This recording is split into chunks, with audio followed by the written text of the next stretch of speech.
everyone, Alex at Coromdale Farm. We are a year 2 Oklahoma flower farm, and as part of that we grow conventionally in the field, but we also, when we moved here last year, built a huge raised garden, and it has been such a joy to grow. And we had our first spring season here June now, and spring flowers are just finishing up, and I'm just about to rip a bunch of things out and plant for the summer. And so I wanted to film a tour video like we do each month in the raised garden to kind of show how things went, how things were looking before I flip it for a refresh so that I have flowers until our first frost. So let's tour.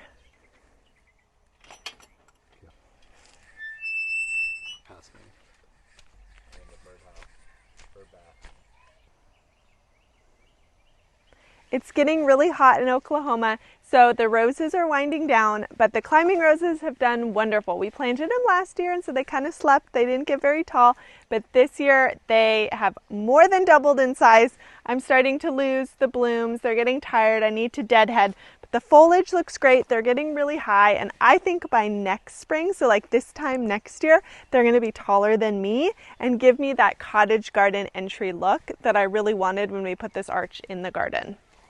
So roses, huge hit.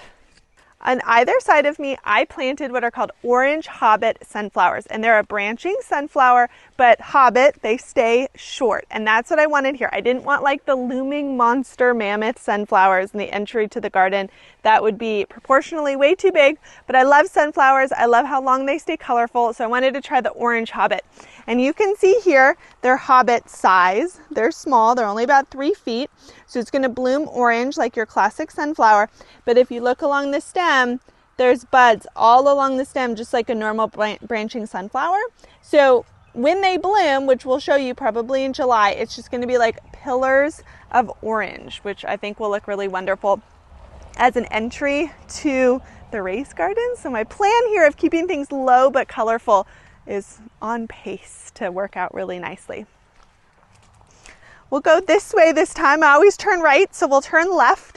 But here I have my second succession of jade bush beans. I'll show you the ones I planted in April right after our frost, and they already have beans, so I'll show you what the beans look like. This is my second succession, so they haven't set beans yet. They just set their blossoms, so I should start seeing beans going here soon. That's where the beans will come from, the little blossoms. But they look so healthy and so full, and I'm hoping that maybe I even produce enough to can a bit of them and save them, but my kids eat a lot of green beans, so that might not even happen. The reason, as I mentioned, I wanted to film this video is a lot of my spring flowers are winding down. It's getting very hot. We might even hit 100 next week, and so it's time to refresh and pull things out. But I am able to show you what went really well. They're just kind of going to seed a bit. And here is an example. In this bed, I have gladiolas that overwintered. We're in zone 7, so they came back and they've got a bloom stalk. I also have a Bells of Ireland.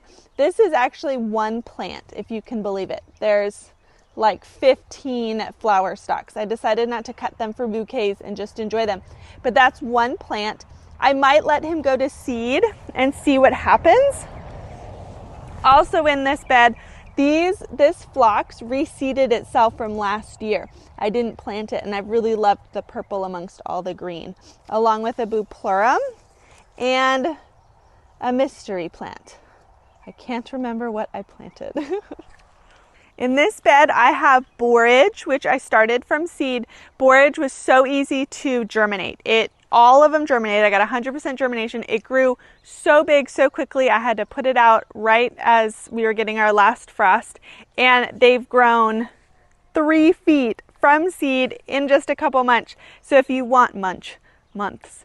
If you want a really easy herb to grow and to start from seed, I definitely recommend borage. But in this bed primarily, they're tiny and weeny now, but in this bed are my sweet peppers. I have my hot peppers on the other side of the garden. This is my sweet pepper section.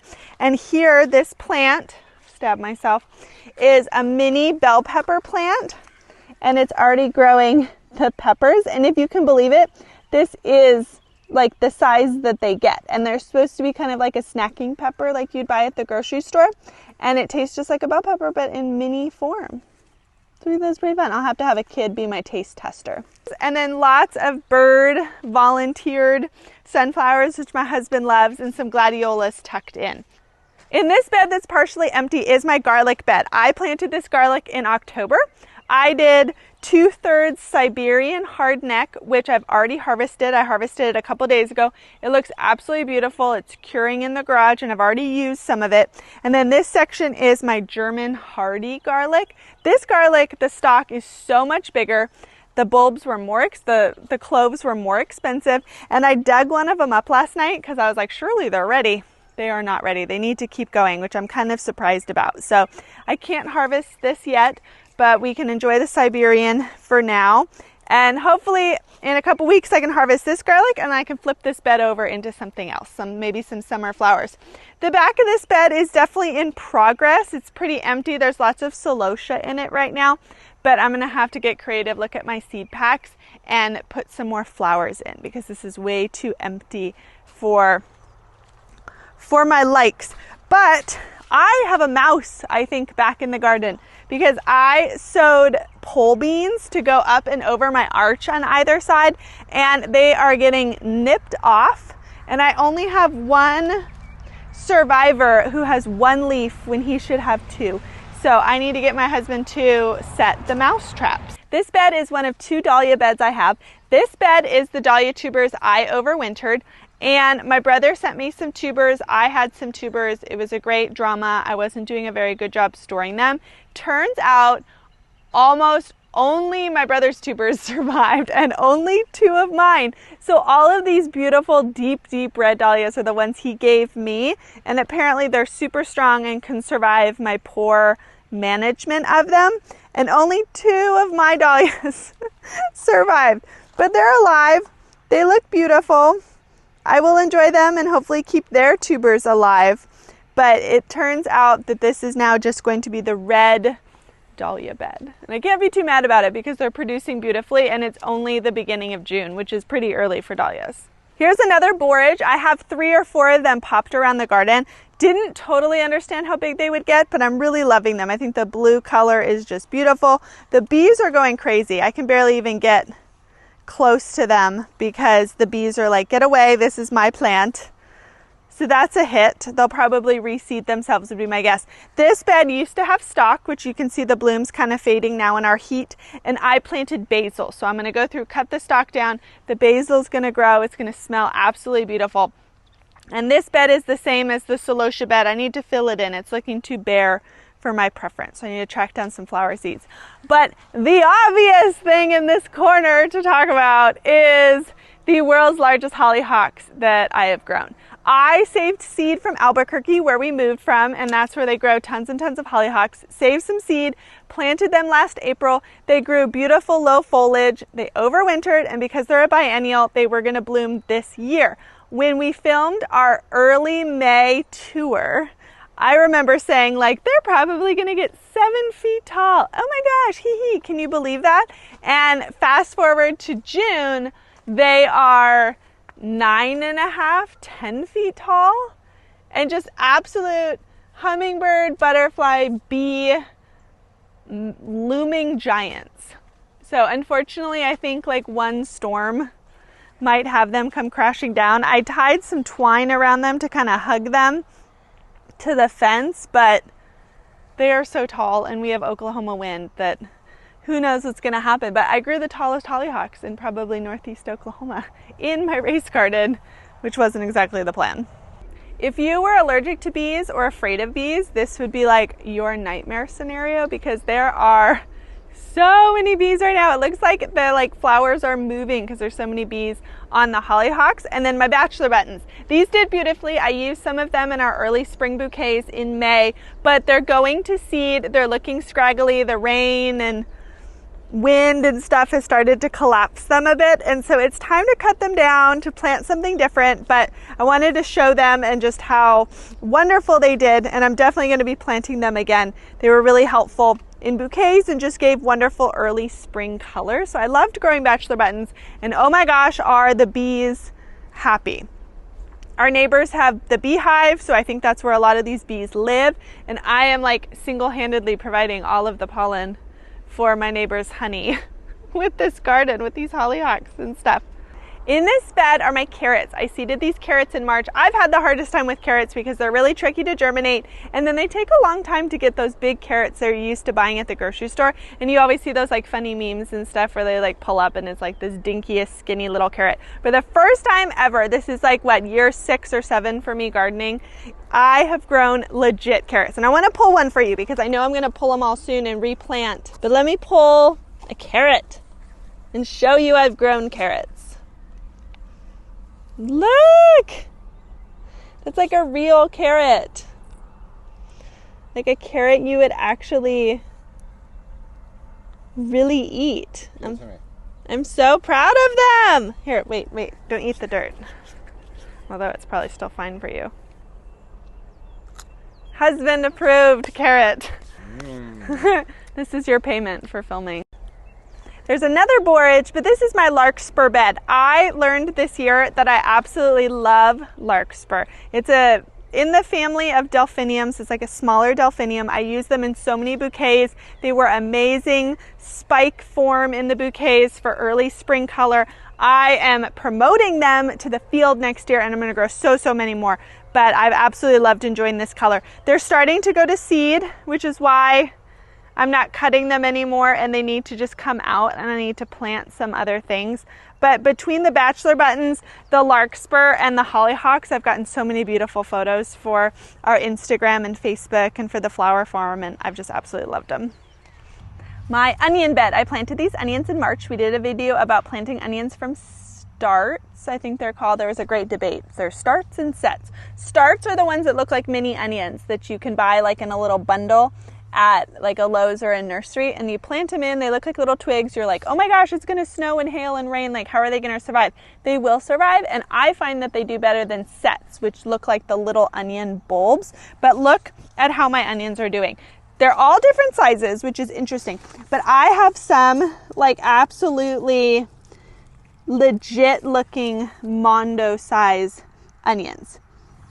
You don't harvest onions typically until the green flops over and bends, the foliage bends. That kind of shows you that the onion's done growing, and these aren't doing that at all. So they're probably all going to keep growing. So even maybe some of these smaller ones will keep sizing up, but more of them than not are going to be big enough to make me feel like I grew a legitimate onion. But there's one king of the bunch, one that is one to rule them all. Look how big on either side. It's like 4 inches. It's huge. These are a candy onion. So they're a yellow onion, but they're good for eating raw and cooking and slicing, and they should store very well. They're day neutral. That's what we can grow in Oklahoma. But huge carrot success and huge onion success for me this year. I mentioned that I did a first succession of beans. You saw the second succession. These have the beans, and I need to get my daughter to pull all the beans for me because this plant is absolutely loaded. These are jade beans, which is a bush bean. They get a long bean shape. But your standard green bean that doesn't need a big old trellis. And these plants are absolutely like they're bending over. They have so many beans. So it looks like we'll be having beans for dinner tomorrow, which is awesome. The other side of this bed is more borage. I feel like this is a tour of borage, but I grew this from seed. I started it in February, and look how big the plant is in like 4 months. I think that's incredible. That's a huge win. Typically perennials are the ones that get this big, not things you grow from seed. So I've been thrilled. Tour de borage. Yeah, tour, yeah. We are a French channel. Oh. Tour de borage. Yeah, I know. This here, there's about 6 of them, is my elephant garlic. We harvested one yesterday, and it's like as big as my palm. And one clove, there's about 5 cloves in the bulb, and each clove is like the size of a normal garlic bulb. They're absolutely massive. I don't know what they taste like. They're a little bit horrifying. They're so big, but I was super proud that I grew them.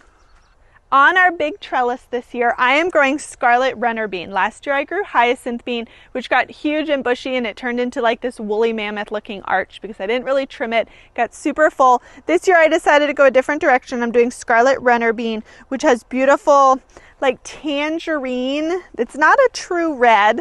It's like a tangerine orange blossom. I don't know how big and bushy it's going to get, but I'm really loving that color. And then of course I have a volunteer sunflower that's added, but it's on either side, and I'm hoping it gets pretty big and covers the arch, and I don't regret not just going back to good old hyacinth bean. In this bed, like I mentioned, I have my hot peppers. I have 2 beds of hot peppers. They are interplanted with nigella. Nigella is a cool flower. It likes cool temperatures.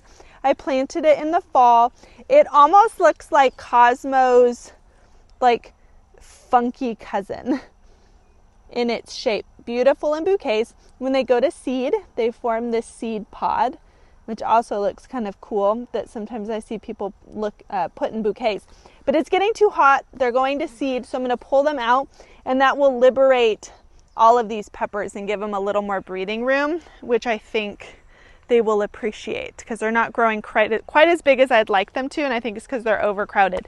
So all the nigella in here needs to go to free the peppers.